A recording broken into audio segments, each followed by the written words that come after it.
Magandang buhay mga ka-farmers! So, as promised, ito na po yung ating video tungkol sa tips kung paano mag-incubate ng eggs mula day 1 hanggang day 21. So, tara na guys! Manood na tayo!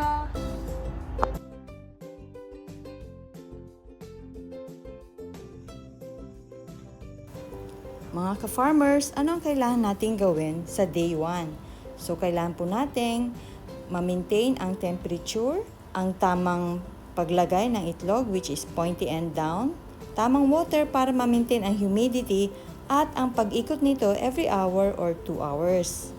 Sa paglalagay po sa ating incubator, kailangan maging maingat upang hindi mag-crack ang mga eggs. So, ano nga ba ang candling of eggs? Ito ay proseso ng pag-iilaw sa isang itlog upang ma-check kung meron ngang embryo na nade-develop sa loob ng egg. Sa pamamagitan nito, ma-check natin kung may defects ang embryo at saka ma-monitor na rin ang growth ng embryo sa loob ng itlog. Ayan mga ka-farmers, tandaan ha, kailangan nating mag-candle ng itlog para walang makalusot na bad egg dahil ito ay pwedeng sumabog sa loob ng incubator.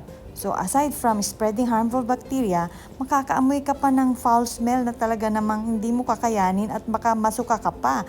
Ew! Yan, so kailan natin gagawin ang candling? So sa day 7 po natin gagawin ang first candling. Kailangan natin gumamit ng flashlight o kaya yung inyong handphone para mag-candle sa isang dark room. Makikita nyo po dito si engineer na chine-check ang bawat itlog.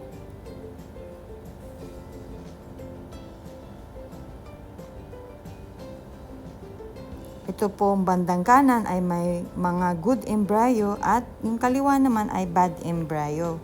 So nakasegregate na po yan para hindi na po sila itutuloy sa incubator. Makikita po dito na mayroong bullseye na tinatawag. Ito po ay sign of growing embryo. So kapag wala po kayong makita, bad embryo po yan.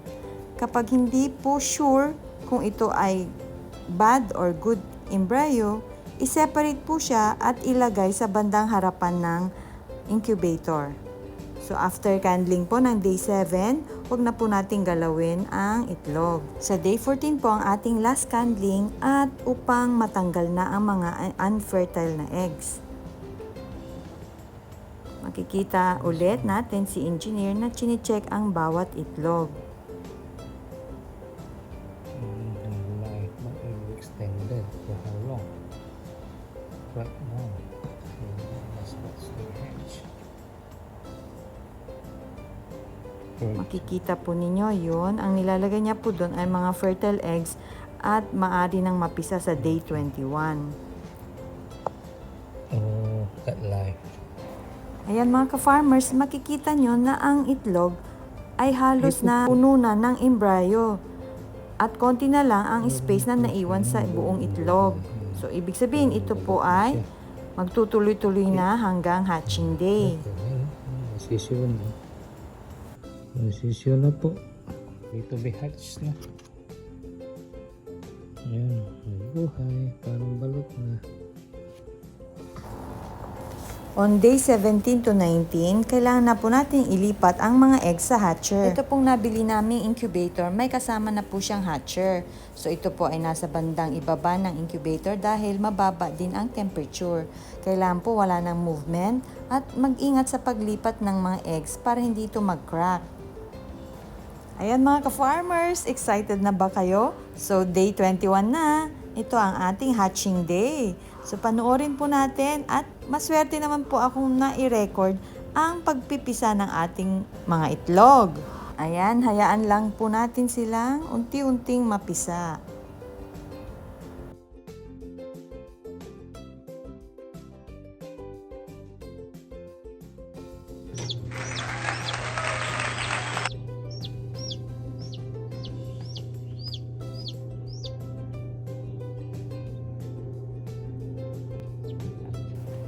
Ayan mga ka-farmers, so dumadami na ang napisa.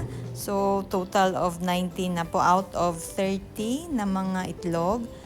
Ayan. So mapapansin nyo po yung mga bagong pisa, medyo basa-basa pa po sila. So hayaan po natin na manatili sila dyan sa my hatcher. Makikita po natin na ongoing pa rin yung ibang itlog sa pagpipisa. Ito pa ang isa oh, sumisilip na. Ayan. Maraming salamat sa panonood mga ka-farmers. Sa next video po natin, paano alagaan ang mga bagong pisang sisiw. Maraming salamat. Thank you for watching mga ka-farmers.